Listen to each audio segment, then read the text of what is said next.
हाँ, प्रणाम कर लीजिए, यही आशीर्वाद आप पीठ में दर्द है तो डॉक्टर बाबा जी इसको क्या करे?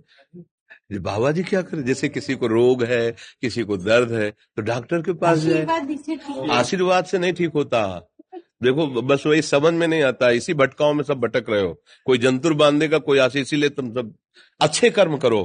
पूर्व के पूर्व कर्मों के पाप से हमें दंड मिलता है। अच्छे कर्म करो, नाम जप करो, माता पिता की सेवा करो, सद्भाव से चलो।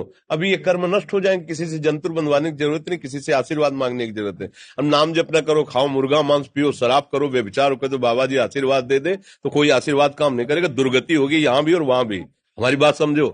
हाँ, जरूर बुरा लगता है, सत्य विषय बुरा लगता है, पर अगर बच्चा सावधान हो जाओगे तो सुखी हो जाओगे। कोई भी हो, हम किसी एक के लिए बात नहीं करते, सबके लिए करते हैं। सब भागते हैं इस बात में कि बाबा जी आशीर्वाद दे, रोग रहित हो जाओ। कभी नहीं होगा, कभी नहीं होगा। तुम्हारे आचरण ठीक होंगे तब तुम्हारा सब काम बनेगा। हाँ, अब देखो ना, खा रहे हैं जीवों को उबाल उबाल करके मांस, पी रहे हैं शराब, कर रहे हैं बेविचार, बुद्धि भ्रष्ट होगी और नष्ट होना पड़ेगा, क्योंकि आचरण गलत है। कोई आशीर्वाद किसी का काम नहीं करेगा।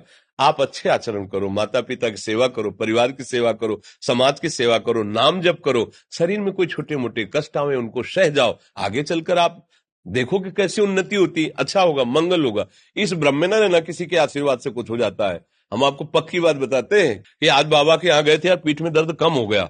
ये तुम्हारा पुण्य लग गया, पुण्य बन गया, तुम्हारा कर्म। तुम आए ना यहाँ, तो जो जो पाग आगे धरे कोटिन यज्ञ समान, साधु दर्शन के लिए भाव से आए तो तुम्हारा वो रोग नष्ट होगा। तुम्हारे कर्म से नष्ट हुआ, तुम सत्कर्म किए ना, उससे कर नष्ट हुआ। बात समझो बच्चा, आप हमारे घर के हो सब। आशीर्वाद देने से हम कई बार कहा कि अगर तुम सुखी हो जाओ तो हम किसी से न मिले, चुपचाप अपने कमरे में बैठे केवल आशीर्वाद देते रहे सबको। लेकिन नहीं सुखी होगे। सुखी होगे तुम अपने कर्म से। को न काहू के सुख दुख कर दाता, और निज कृत कर्म भोग सुन भ्राता। हे भाई, अपने कर्म का भोग ही आपको भोगना पड़ेगा। कोई भी तुम्हारे कर्म को नहीं मिटा सकता, एकमात्र भगवान। एकमात्र भगवान, मेरी बात मान लेना। उनकी शरण में और नाम जप करो, सब ठीक हो जाएगा। तुम्हारे भजन से होगा, तुम्हारे अच्छे आचरण से होगा, तुम्हारी धार्मिक प्रवृत्तियों से होगा। अब ये बात ना समझो तो फिर हम क्या कह सकते हैं? नहीं, हाँ, यही तुम्हारा जन्मदिन की सफलता है कि हमारी बात मान लो, राधा राधा रटो, कोई नशा मत करना, अपने माता पिता की सेवा करो, समाज की सेवा करो जितना। और जो कष्ट है वो स्थायी नहीं है। आज विपत्ति आई, कल खत्म हो जाएगी।